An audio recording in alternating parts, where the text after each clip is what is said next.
The Meta CEO recently sat down to talk about parenting and presence. The deep irony of social media mogul Mark Zuckerberg being someone who clearly doesn't enjoy socializing very much is well-trodden territory, but it was pretty much all I could think about while watching a recent podcast appearance involving the tech executive. But before we go to the good stuff, please use some time to like this video and hit the subscribe button.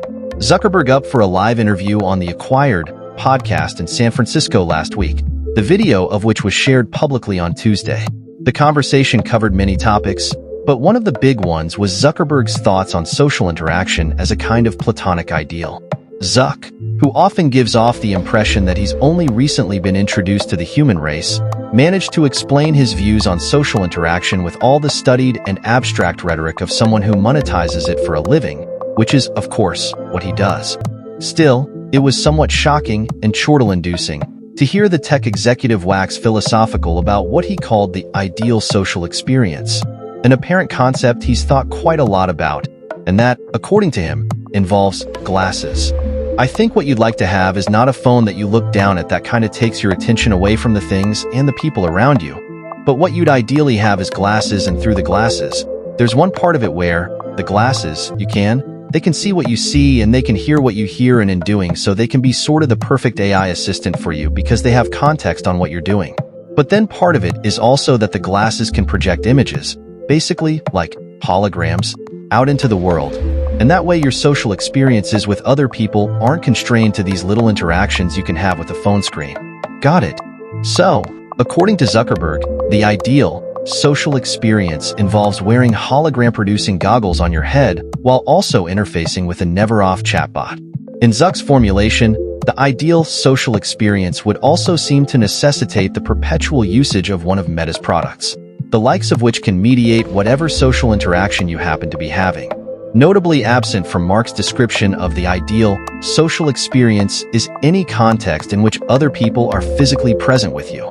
He also seems to forego any mention of things like intimacy, fun, laughter, or other aspects of social interaction that most normal people might typically consider ideal.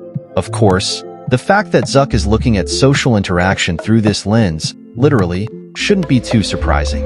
Lately, he's been intrigued by the idea of building a new breed of AI-fueled glasses that can integrate with Meta's ecosystem of apps and software. Zuck's discussion of the ideal social experience was meant as an opportunity to promote this concept. Zuckerberg's comments on social experience bear just a little bit more scrutiny. At another point in the conversation, he said, "We're very physical beings.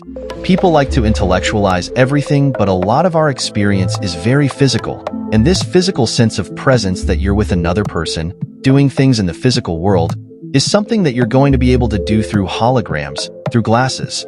It's true that being with other people physically and doing stuff in the physical world is very pleasurable, which makes it ironic that Zuckerberg's hypothetical product would seem to actually take you away from the physical world, delivering you instead into a weird digital-physical hybrid world where you're never quite fully present." Zuck's weird metaphysical musings aside, there was plenty of other humorous material in the hour-ish conversation with the Acquired folks. At one point, apropos of almost nothing, Zuckerberg said, "I don't apologize anymore." In a bout of unintentional humor, the moderator asked the Meta CEO if what he does is akin to chiseling the statue of David out of a block of marble. Zuck also pointed out that, like Kanye West, he had begun making his own clothing. The highlight of the event by far, however, came towards the end of the discussion when Zuck shared an anecdote about swatting down his 7-year-old daughter's dreams of becoming the next Taylor Swift. "One day, my daughter, we took her to a Taylor Swift concert and she was like, 'You know, Dad, I kind of want to be like Taylor Swift when I grow up,'" Zuckerberg said. "I was like, 'But you can't. That's not available to you.' And she thought about it and she's like, 'All right, when I grow up, I want people to want to be like August Chan Zuckerberg.'" I have no idea what type of father Zuck is, although telling your young child that she definitely can't be the next global pop star is an undeniably funny thing to do.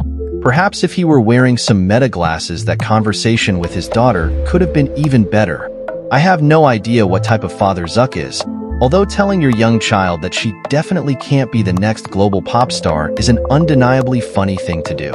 Perhaps if he were wearing some Meta glasses, that conversation with his daughter could have been even better.